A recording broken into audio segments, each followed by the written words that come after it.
Everyone, it's me, Chelsea. I'm here with one of my dearest friends, right, Joe? I would call you one of my dearest friends. For sure. I love you. Yeah, and I love you too. And he just wrote a book called Mixed Nuts. No. Or no, wait, what's nope. it? No. Mixed plate. Everything that you needed to know. Mixed right plate. off the bat. Hold it up for a second so people can get the name right, because clearly. Well, it doesn't matter because it was right in front of you, and Okay, you still got it wrong. Okay, well, let's not start out with anger. I mean, that's no way to start off this event. People probably paid money to see this, and they're getting a copy. Now they're gonna go. But you know what's great, Chelsea, is they're gonna go looking for a book called Mixed Nuts. Chelsea. Let's just talk about the book for a little bit, because I was really proud of you for writing this book, because I didn't really think you had the attention span to actually follow through with writing. But this is what I wanted. This isn't what I wanted. She said she was going to be very nice. She said that. Who are you talking to right now? Who is that? Let's see that person. Is there anyone even standing there, Joe? I have a team of people. That's so stupid. You don't need a team of people to do a virtual book event. I mean, actually, you do need a team of people, because I don't know what the fuck we're doing on this thing. You know, it took me like 40 minutes to set this up. But let's talk about your book. Set up a camera that's attached to your camera. We were all here witnessing it. I want to say that I'm proud of you for writing a book. I'm proud of you for actually really not only writing a book, but you went really deep writing a book. You talked about things that were profound. I really wanted to tell my story, and I didn't want to just say, oh, the journey of doing stand-up. I wanted people to really know the backstory, where my mom came from, and how hard it was for me just to be a mixed kid struggling with identity. I think I told you this before, when my mom and dad divorced, I only latched onto my mom's side because that's all I knew. And that's all she raised me. And I only knew my Asian side. So it was hard. It was a struggle dealing with identity and trying to find things that could inspire me to pursue comedy in this country, but with no inspiration to look at, and it's hard to explain that to people that aren't in my shoes. But I felt like in the book, I was able to go in detail and really tell people what I went through. Yeah, and you did a good job of that. But that's interesting. I mean, the race thing is obviously so important to talk about right now, because in light of everything that has happened in the last few weeks and what's been percolating in this country this country is such a racist country, but now Asian Americans are being targeted because of this pandemic and because of what their former president was. So let's talk about that first and let's get your thoughts on that. The one thing that I want to say is something really tragic has to happen for everyone to gather around and understand and see that there is a problem, right? And I guess that's the one good thing that we can get out of this, even though it's horrific what happened. But now people are starting to see there's a lot of ignorance. You know what I mean? When I do those jokes about I'm Filipino and I get a compliment I love orange chicken. Yeah, we laugh, but it's that's really what I went through growing up, dealing with honestly, Chelsea, I didn't even know what systemic racism was. I don't even know how to say it. And that's how new it is for me. Yeah. Well, no, but seriously, I didn't know what it was. And then as I was writing this book, I was literally, I remember calling my friend going, fuck, man, I was a part of this. It was part of the norm. Not being invited to certain shows because I was talking about my mom being Filipino. So I had to do certain shows that had labels on them, like Asian invasion and stuff like that. And that was normal. It felt good. I see people think it's funny, but that was normalized. And why wouldn't I be offended by that? Why was that okay? And not being offended and taking a stand or saying something to the club owners going, well, I don't understand why I have to perform on a Tuesday night because it's a certain demographic that goes. But that's part of that whole systemic racism that I didn't even know about. I was just part of it, just living it.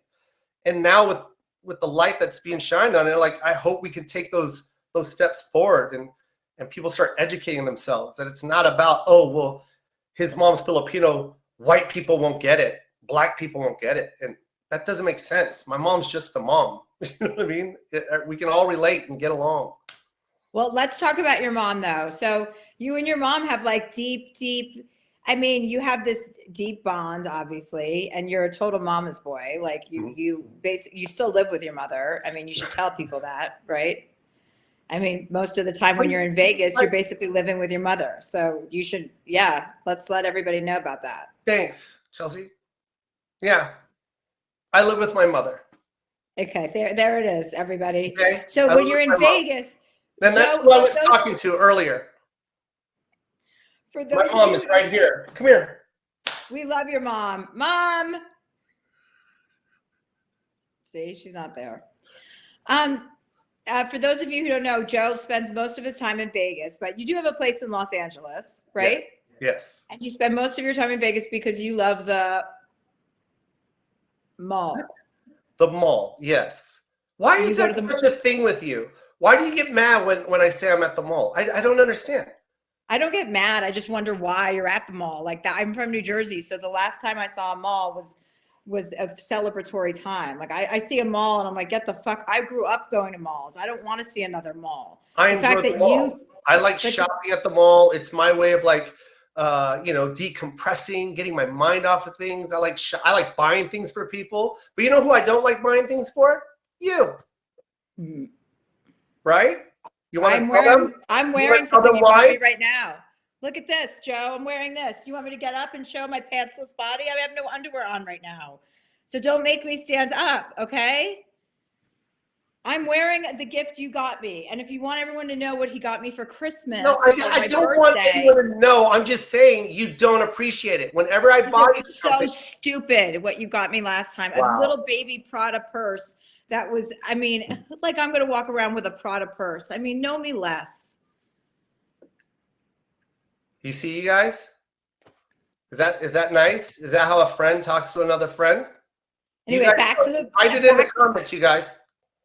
Back to the, oh yeah, there's lots of questions. By the way, we can jump into questions anytime you want. No. Let's stay on this. I want everyone to see the real you. Let everyone see the real you. This is the real you. Now, one gift, you guys. Every gift, it's stupid. It's dumb. Every gift you get me is a gift you think that you're buying for yourself, basically. No, why would I want to wear a little Prada purse that says Prada on the front? And what am I, 16? You know what she said, you guys? She wanted to put that purse on a shelf next to her books. First of all, I wanted to give it to Bernice, my dog, because she would walk around with a Prada purse.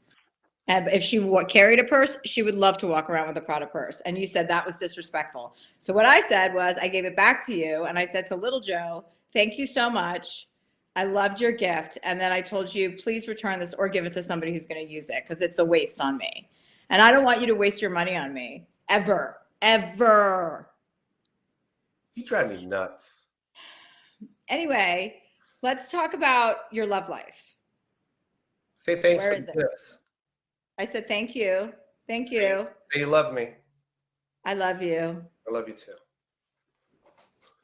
There's a lot of people out there that want to know if you're available, if you're sexually active, or do you like sex, or like, because it seems to, yeah, you seem a little bit asexual vibe. I don't understand. This is exactly what I was talking about.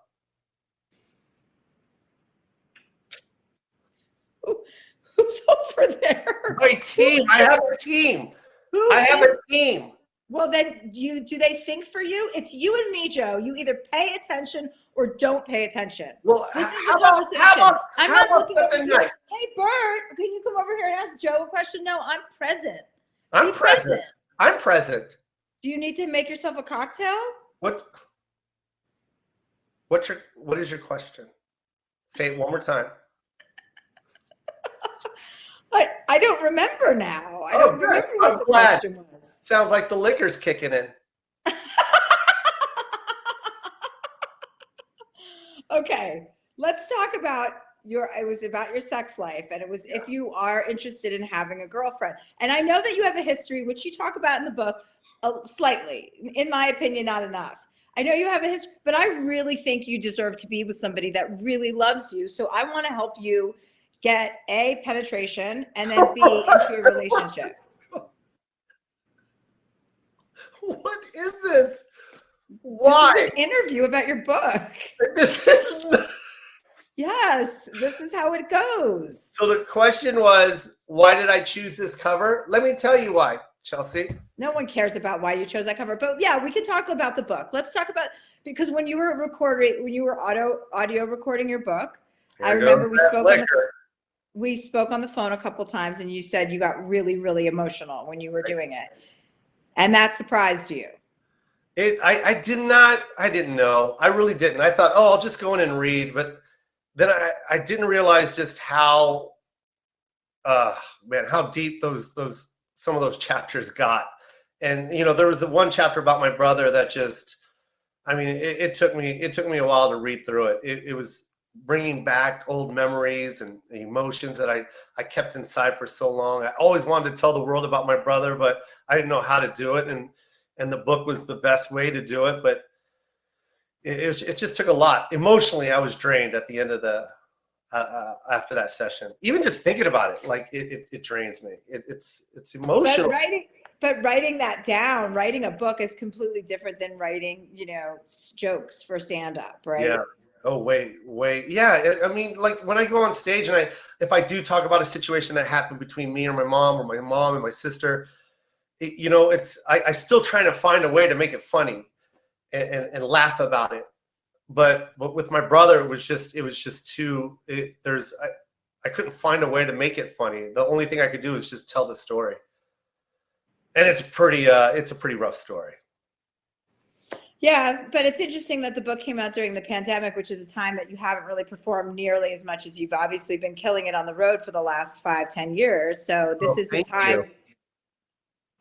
Did you want me to say that again? You've been killing it on the road for the last 5 to 10 years. Thank you so much. You're welcome, Joe. How has it been though for you without being able to use that outlet? Like that's your main outlet, stand up. But I love it. I loved seeing my son grow, by the way. He literally grew an inch during this pandemic. And if I was on the road, I probably would have never saw that. I would have came back and he would have been tall again because I was going 100 miles per hour every week on the road. And I'm just happy I was in a position where I could stay home and be there with my son 7 days a week. And your mom, both of you guys were there because you live together.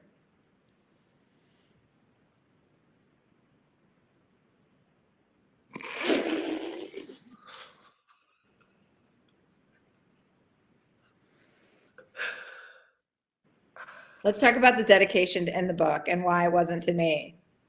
I dedicated to you. I said the nicest thing about you. Thank you very little, Chelsea Handler. Well, no, the dedication, not acknowledgments in the back. The dedication. Who did you dedicate the book to? My son. Read it, though. We're talking about your son. Read the dedication. It was a very beautiful thing. For my son, who made me a better father, a better comic, a better man, you continue to inspire me every day. That's sweet. I don't think little Joe gets enough credit in your life. He really doesn't. But you know what? He lives a good life.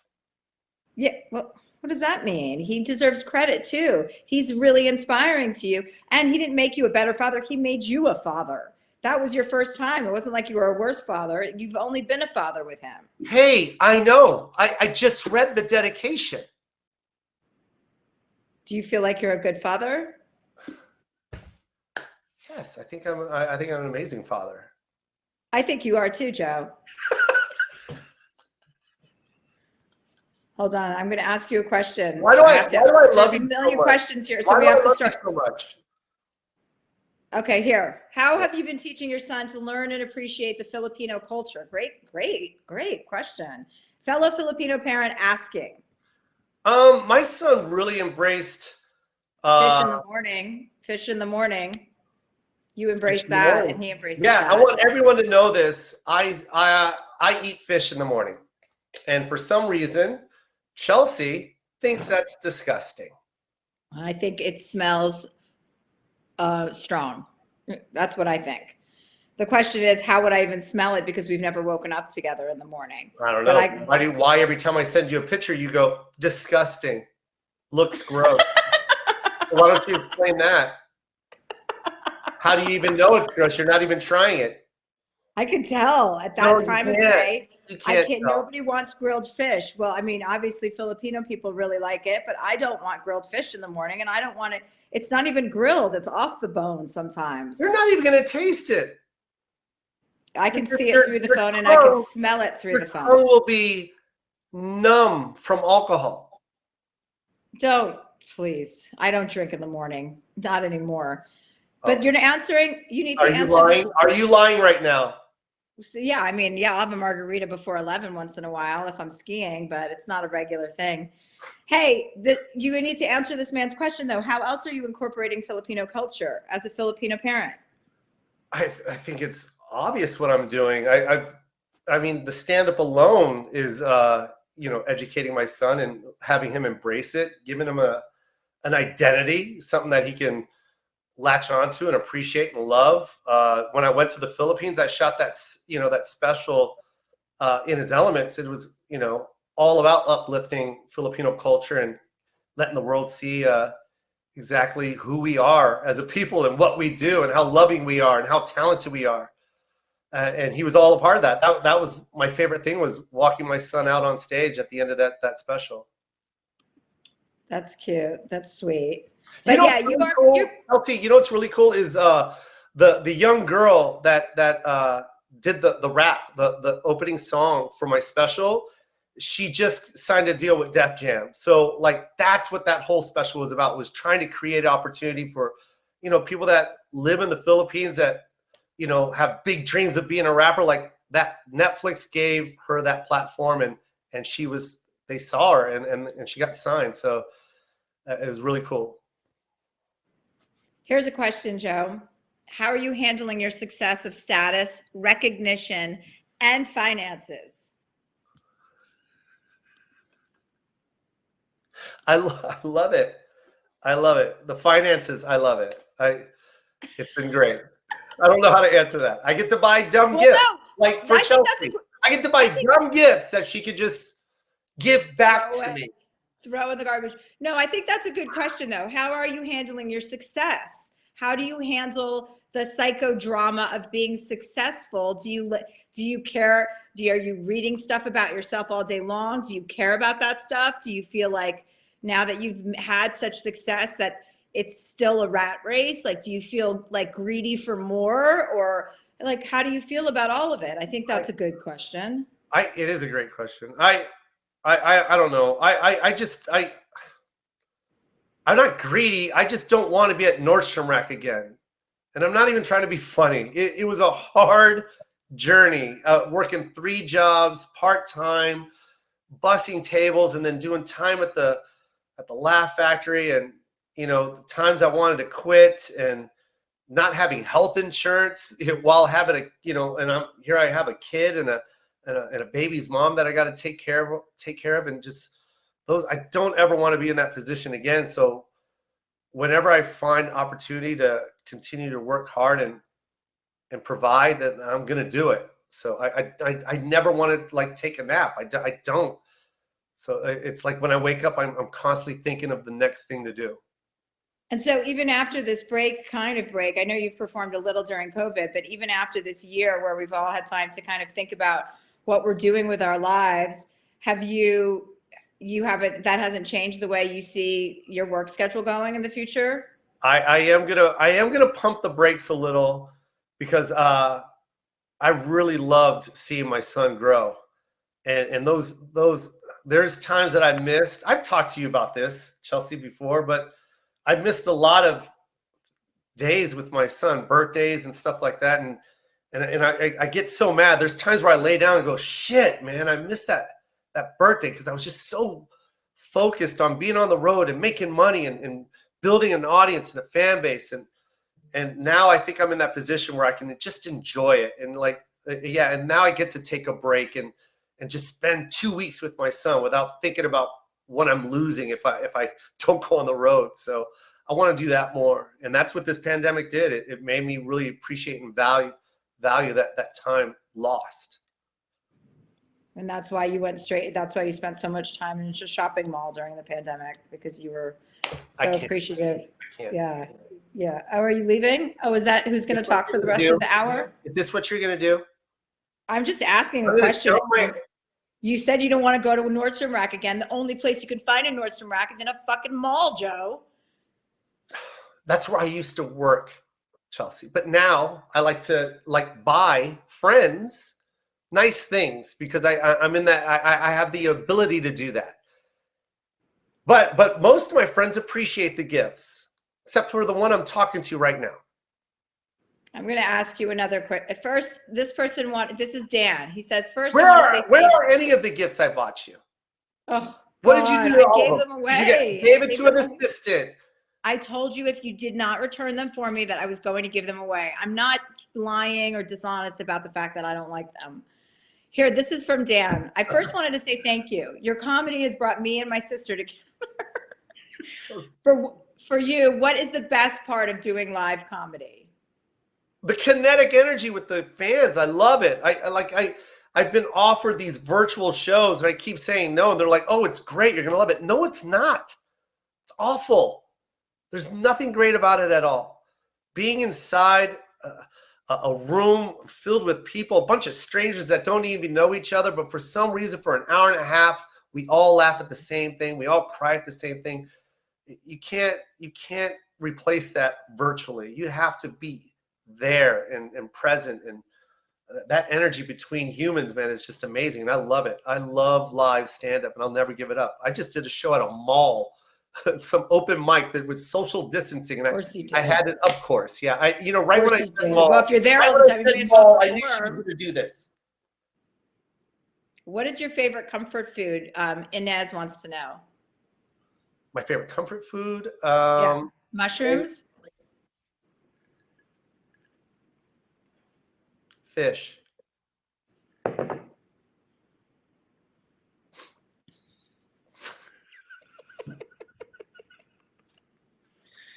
How does Karen wants to know how your son feels about being talked about in your act, but she loves it when you talk about him. We all do. Everyone loves it. Oh, he loves it, and does he? Yeah, he loves it. He loves it a lot, and I wouldn't know because you won't let me talk to him on the phone alone without you watching what us. You say, Chelsea, you don't know how to talk to my son correctly. I've known your son since he was born. Yeah. I've known him. I raised him practically. Yeah, you know what you also did? My son made you a gingerbread house one time, and he brought it to Chelsea lately. And what did you do to it? Broke it.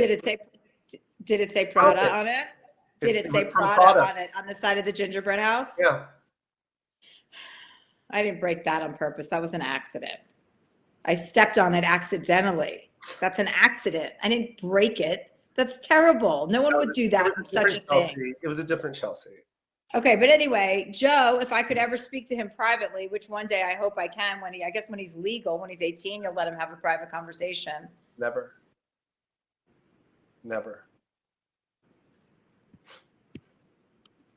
I hand the phone 5 seconds, you guys. 5 seconds. Immediately. What do you say? I can get you a lawyer, little Joe. What the fuck? Here's a good political question. How will you incorporate what's happening to Asian Americans today into your future stories, jokes, and our sets? That's actually good because, you do have a sense of responsibility as a public figure who's successful to be talking about these issues, and I know that you are. So how do you think about that moving forward? It's always been something that I try and put into my act anyways, shine light and help educate. But there's things that that people like, it's still normalized, Chelsea, you know what I mean? And I'm victim of that too, because I grew up in it and I think, oh, that's just how I'm supposed to act. And now we're in a different place now where it's like people have to start getting educated and people have to stop being so ignorant. And I got to find a way to talk about it and promote it and do it the right way from this point on. I mean, there's things that happen. I talk about this one story in the book that you know, I didn't know it traumatized me until I really reflected back on when me and my mom and my sisters wrote, you know, to this raffle and we won the TV. And while we were going up the escalator to get the prize, this little kid turned around and pulled his eyes back on my mom. And it's like, that's not funny. Like, but here's my mom who just came into this country and patting my head and saying, don't worry about it, Joe, he doesn't know. It's like what kind of pain that she had to go through and how she had to ignore certain things like that, you know, living here. So, and I had no idea that had an effect on me until I wrote about it in the book, that I remembered such detail. So obviously it did something to me. So I need to learn from that as well. And yeah, I will incorporate that. And well, I think like, you know, when things like that happen as a kid, you're just trying to fit in, right? So like whatever's separating you from the rest is like, you don't even want to, you're not examining it because you're just a baby and you're just trying to survive. Yes. So, and then when you grow up and you start to think about it, you're like, oh, I play a role in this. I'm a participant. Yeah.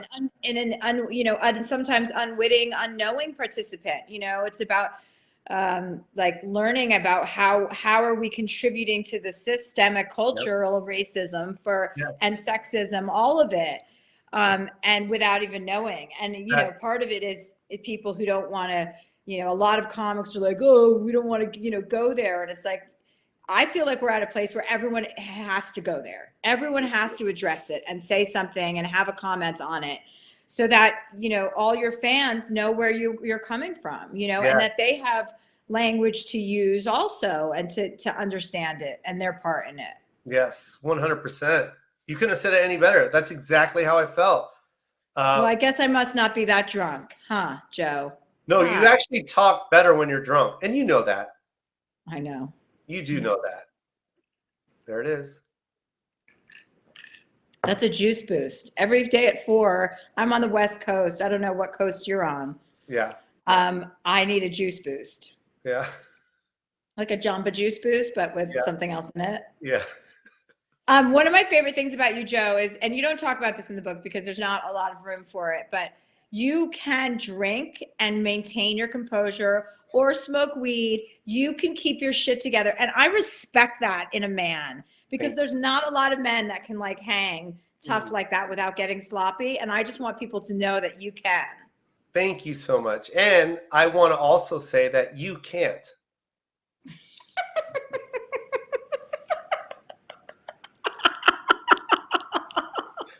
At all. At all. Okay, let's talk. Wait, forget about that. Whatever. I don't care. I want everyone to know this. Not true anyway. One time I was with Chelsea. We were I forgot what book it was. It was a book tour I was on for Chelsea. One of her many books, by the way. And got a little high. And she starts throwing Swedish fish at the back of my head. Just throwing them. That's the story? That's not a good story at all, Joe. I'm glad you didn't write about that in your book. That's the kind of stuff I have to deal with. She thinks it's cool.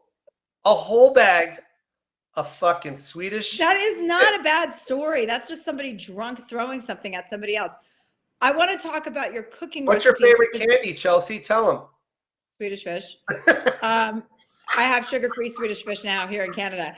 But wait, with the cooking recipes in your book, remember I said, you gave me the book to read before it came out, and I was like, oh, this has all these cooking recipes in it. I'm like, that's cool, Joe, because I know how important food is to you. Yes. So I made chicken adobo. I made it. Right. And what did I do? It. Where did I bring it? Where did I bring it, Chelsea? To my house. To your house. And then what did you do? Well, I want people to make the recipes in the book, so I don't want to say that I threw it away, but it was very, very strong smelling, and it was not a smell. That doesn't help anything. That doesn't help anything. No, well, that's why why'd you bring it up then? It's called vinegar.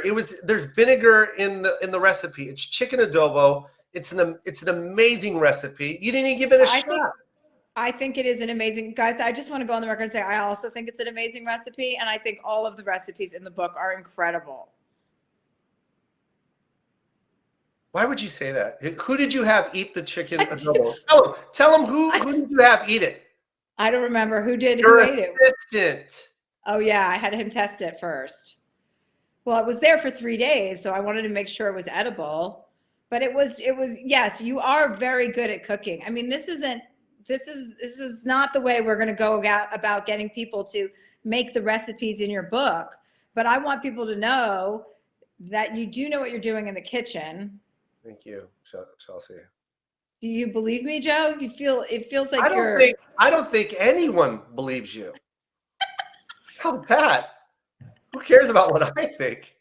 No one. Oh, here's a question about parenting. Okay. This is good. What is it?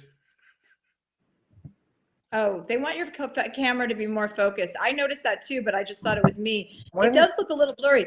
The image behind you looks much more clear than you do. Like that little Hold on, Gemma. Keep going. All right, well, we can just go on without it. It's okay. Keep going. And how about that? That looks good. Yeah, that's a lot better. Here's a parenting question. Okay. From Jenna. What advice would you give a parent of next generation mixed kiddos, in quotes? I'm Filipina and my husband Caucasian. That's a good question because you're mixed. Now it's gosh. I was dealing with, it's in the book. But I feel like there's a little bit of prejudice in the family. Like I felt like it wasn't there, and I don't want that to ever be felt with my son. And I don't want and anyone in a mixed family, like educate each other and appreciate each other and love each other, because the kids absorb it and they feel it, you know, and I felt it, and we all felt it, and that was a big reason why, you know, there was the divorce. You know what I'm saying? So don't ever let that kid feel like he has to choose, you know, or she has to choose. Let them know about their culture and where they're from, both sides, you know what I mean? And let them love both sides and not have to pick a side. And that's what I had to go through. I hope that's the right answer. And well, I think that's a good answer, but that also brings me back to your having somebody in your life, like a girlfriend or like a romantic interest. Like I know you haven't had one for a long time, but that is a big part of I mean, I don't have that in my life either. And so I'm always curious though, is because men seem to like to be with women. Whoa? Well, actually you leave them. Sometimes they leave me. Listen, this is not about me, Joe. This is about us. Okay? Well, I'm just saying that this is about you, actually. It's not about us, but it's always about us together. Yes. But don't you want a girlfriend? Don't you want something like that in your life? Do you want a boyfriend, Chelsea? Huh? You want one? Don't you want a partner? Don't you want somebody for more than 7 months?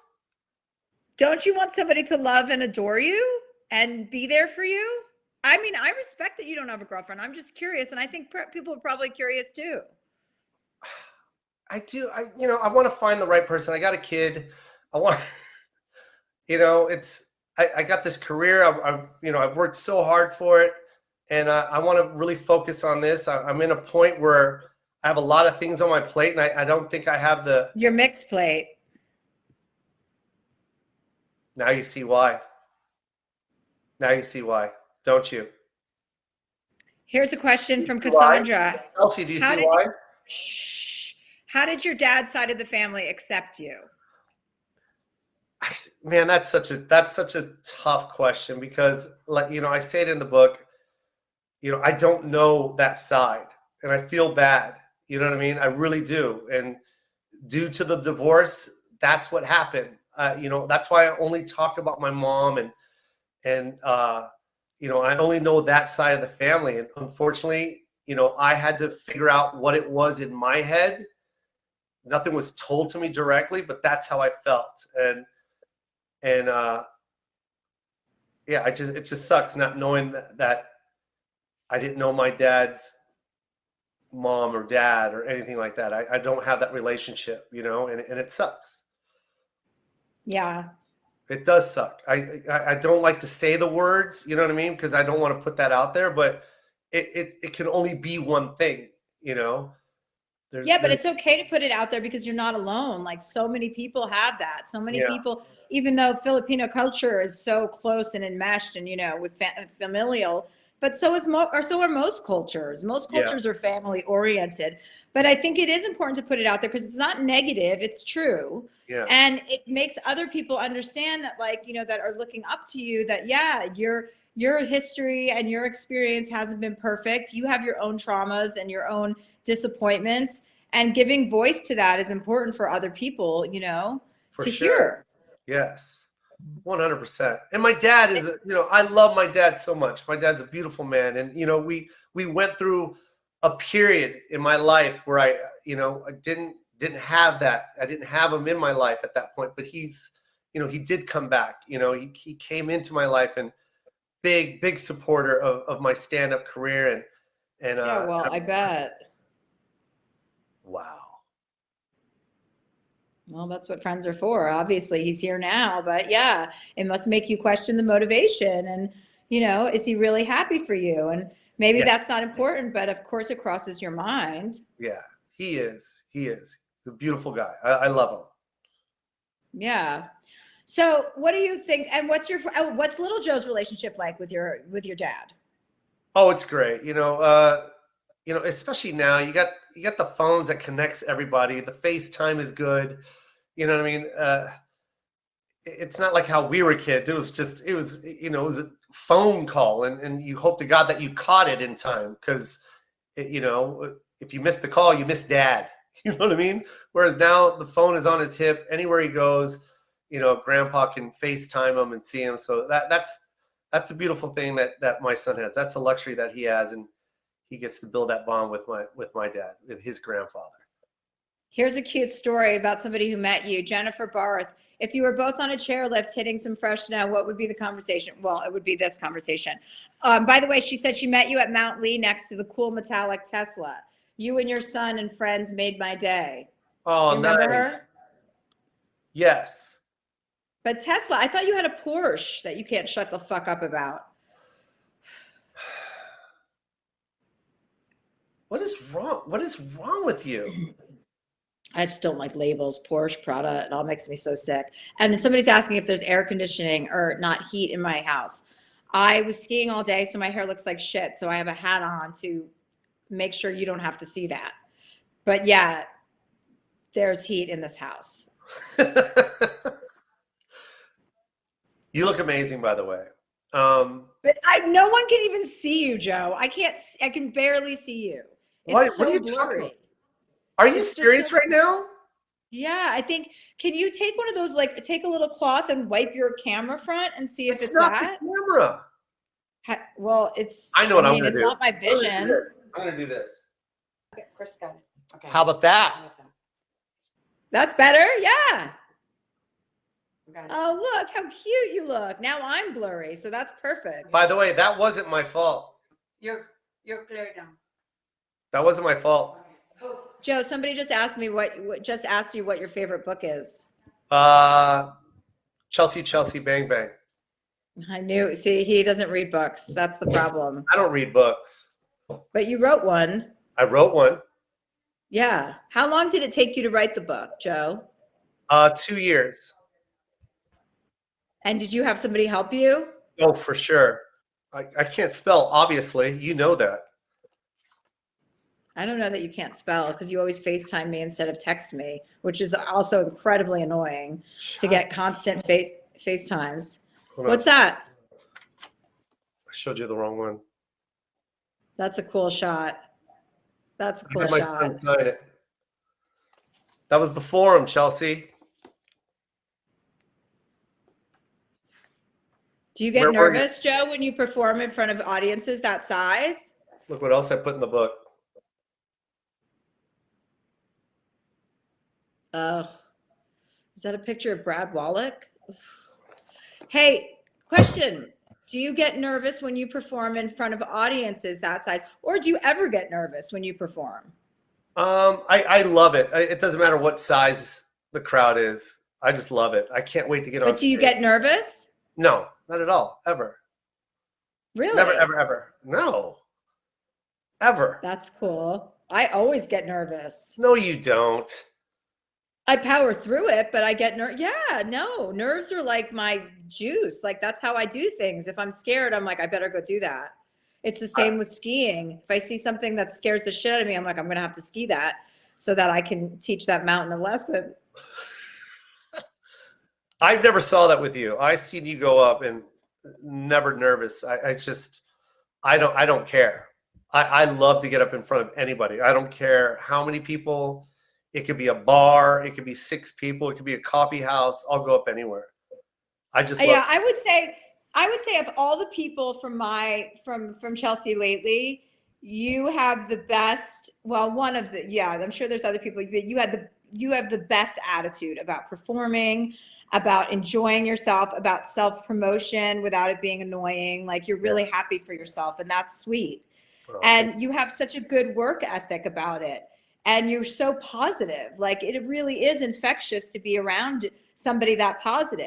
Oh, thank you. I really I love what I do. And it's like, I don't want it to end. I'm living a dream. I wanted to be a comic when I was 10 and this is actually happening. So I'm at that point where it's like, I don't understand how getting on stage would be frustrating. I don't get it. To me, I can't wait. I'm excited. Let's tell everybody about your sleep apnea machine that you sleep with. So if you call Joe at first of all, he wakes up at noon, like you're in fucking high school. He wakes up at noon, and when he has to put that machine on his face because he can't breathe. Thank you. Yeah. Right. Yeah. Do you want to show everybody what you have to wear to sleep?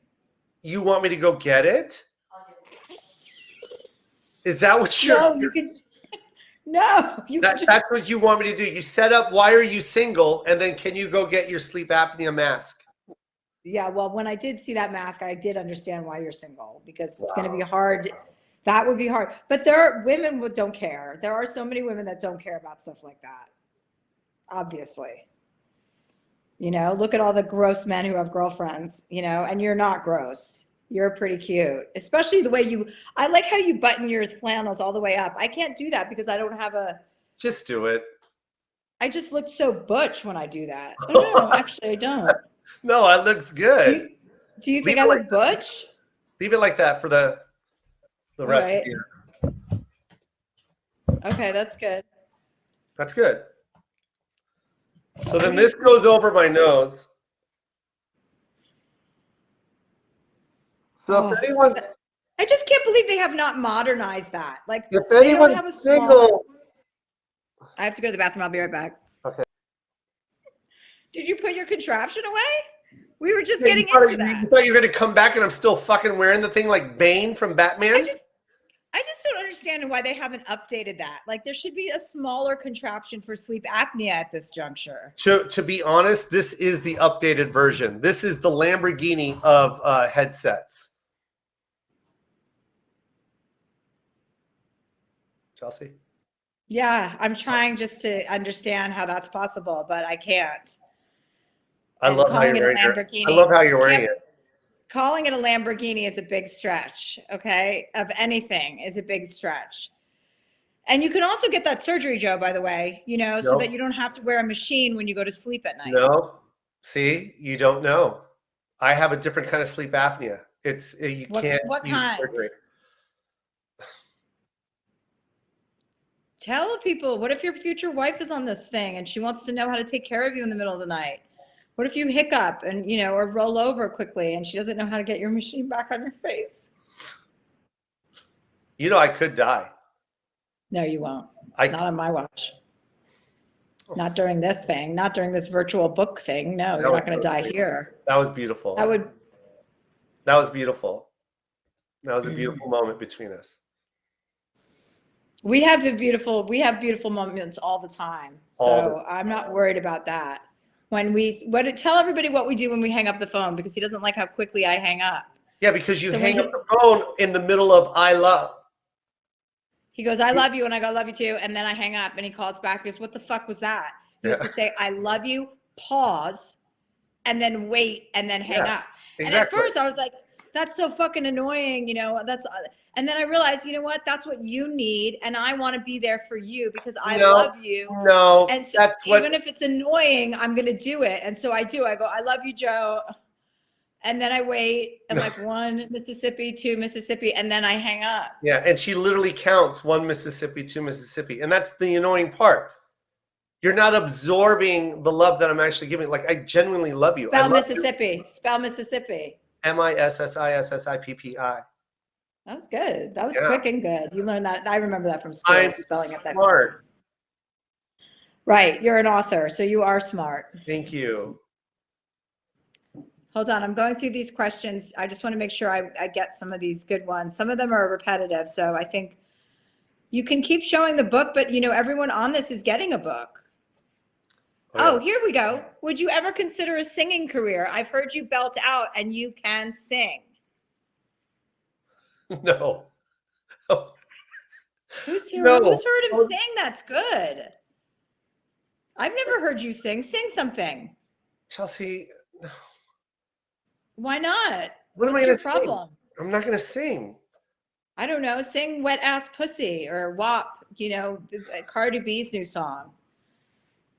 No, I'm not going to sing Wet Ass Pussy. Okay. Pick another song if you think. Skills. Okay, well, pick up. What about The Wind Beneath My Wings by Bette Midler? Sing that. Yeah, let me do that. Chelsea. Let me do that one. Let me do. Your fans are asking these questions, so I'm just trying to accommodate them. Hold on, I'm just trying to find some other good ones, okay? Yes. Thank you for the answer, Joe. She says, this is from Jenna. I'm excited to read your book. I will work hard to make sure my kids invest in both sides. Oh, here we go. Have you ever had a joke go south on the audience? And if so, how did you recover? Yeah, I mean, it was a while ago. It was when I was doing the road and I was opening for somebody. And I was making fun of a table, unfortunately. And the one girl got smart and I said something. Smart? What is that? I don't think you can say that. Why not? There's nothing in there, by the way. There's nothing in that glass. There's nothing in that glass. Buddy, don't leave. Buddy, I'm doing Joe's book. We're doing Joe's book conversation. You're right. There is nothing in there, but I didn't want to be rude after I just went to the bathroom to go up and make myself another cocktail. I'm trying to respect you.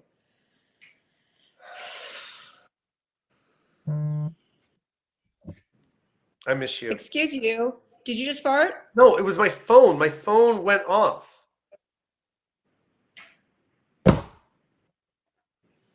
Do you want to talk about when I called you at 2:30 in the afternoon? You were still asleep in a cave, dark? When was I asleep at 2:30? I wake up no, but you do this whole thing of that. I don't get up until 12 o'clock in the afternoon. What about you? I get up at 5:30 in the morning every morning, Joe. I get up at 5:30 in the morning every day, whether I want to or not. So I don't know what you're talking about, 2:30. I do remember a time where we were partying in there was it wasn't Vegas, but there was somewhere where there was casinos. Oh, I think it was East Coast, Connecticut. Oh, and we were on tour. Yes.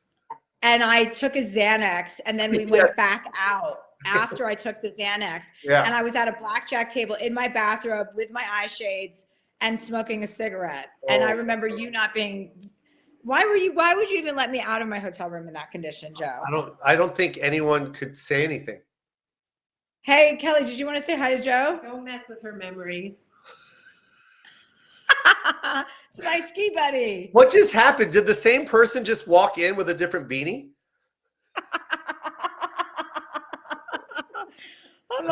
That's my ski buddy. That's my best buddy. Joe. She taught me how to ski, Joe. She's going to teach you how to ski next season when you come Let's up here. go. I'm doing that what is it? Hella ski? Heli skiing. Yeah, helicopter skiing. Oh, You're doing it? Yeah, please. Oh, you know what else people want to know about? You should tell people about your movie, Joe, that you have coming up, that you're about to start shooting. Oh, that's so cool. Big shout out to Dan Lin over at Rideback and Steven Spielberg and the whole crew at Amblin. I have a movie called Easter Sunday, and it's about me and everything that I talk about on stage. It happens in one day. Just everything that's crazy that happens in one day. It's going to be fun. Everybody's going to be represented in this movie. My son, my mom, and everybody. And you're shooting it in Vancouver. And well, yeah, I'm trying to make it happen. I think I'll be able to make it happen, Joe. In Vancouver? Yeah. Ooh. He's shooting it in Vancouver. How But he's cool. got a quarantine. So if they lift the restrictions, yeah, because I want to come up and play your ex-girlfriend, lover, somebody that's had sex with you and can report about how it was, you know? Yeah. Is that picture behind you of little Joe or is it of you? That's my son. Oh, it's little Joe. Looks So like you. yeah, well. Really? Who's the other Is it Chelsea? When did this happen? When did Chelsea 2 come in?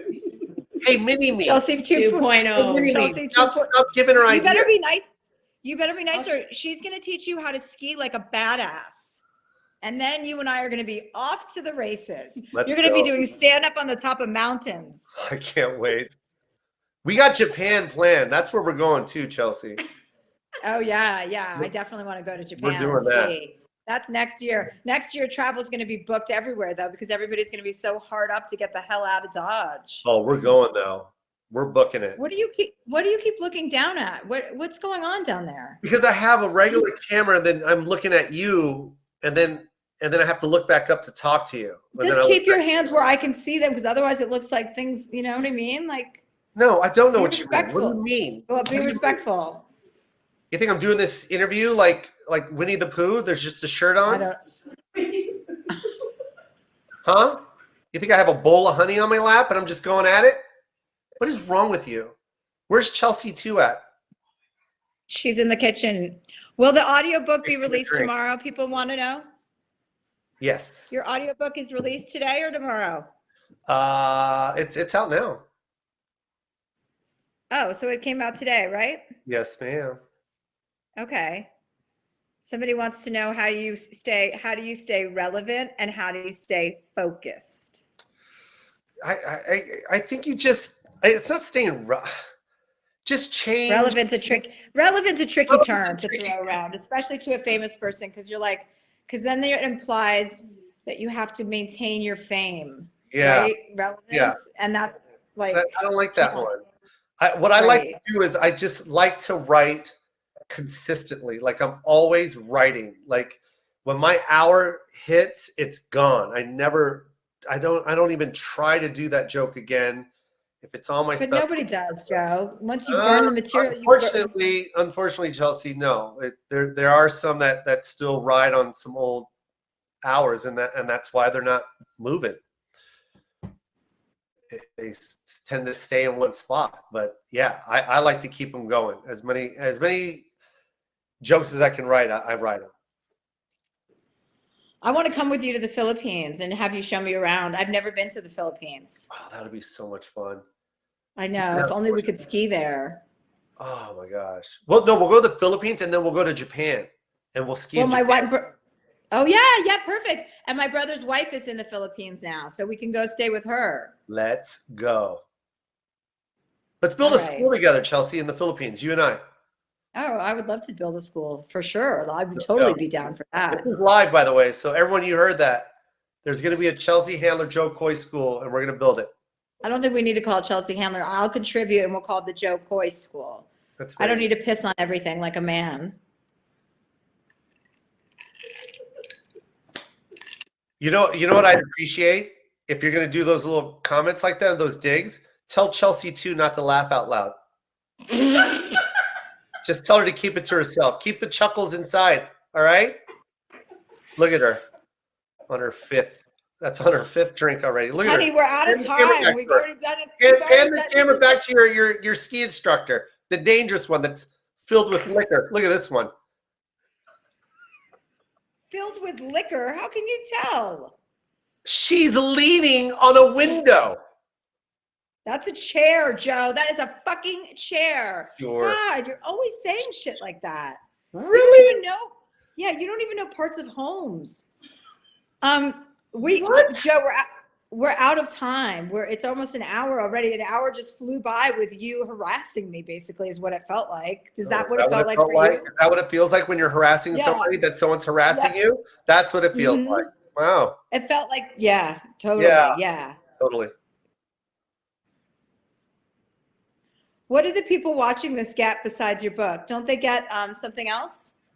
Yes. What? They get to see you and I together again.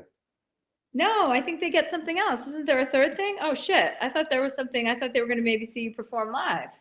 What? Oh, sorry. Maybe that's just what I do for my people. Sorry that you're so stingy. But Joe, let's seriously think about performing together at some point because we're doing that. We're going to do more than that. It'd be so much fun to travel together again, you know, and go to blackjack tables again and get fucked up at 2 a.m. and play blackjack. I want to be that stupid again. Let's go. Let's just get back. There you go. Look, there's you walking past you. Hi, there's a show going on. Who invited her? It's live. She lives here. She comes in whenever she wants to. She's moved in. She's my ski buddy. Sometimes I wake up in the middle of the night and I have ski questions and I have to go into her room and ask her. I'm like, why do I keep falling into trees? I don't understand. I love you. I like your glasses, honey. They look so cute on you. Thank you. I own them. I don't really need a pair of glasses. Yeah, you do. So don't send them to you. Are they going to have a prescription? No, I'll make them like blue lens or whatever. So when you and then I just wear them to be cool, you mean? Yes, please.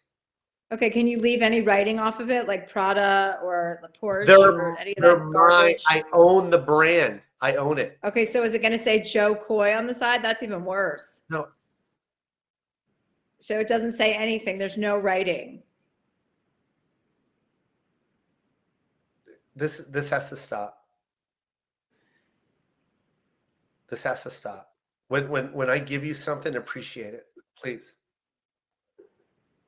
Okay. I appreciated your book. Yes, I appreciated your book, and everyone here is going to appreciate your book too. You know what? It's a feel-good book.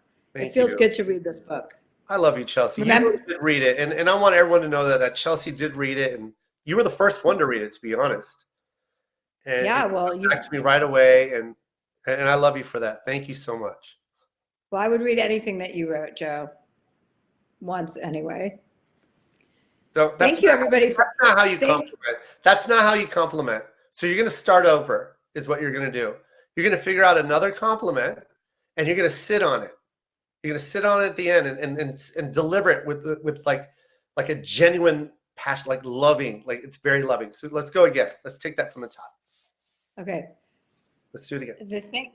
The thing I love the most about this book is that it really speaks to the kind of person and father and friend and son you are. What it doesn't speak to is what kind of sex you're having, because no one knows if you've ever had sex with anybody in your life ever.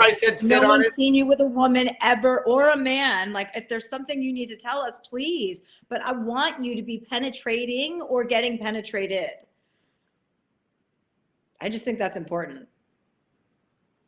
But I did love the book. Yeah. And I love. Yeah. Thanks. Thanks.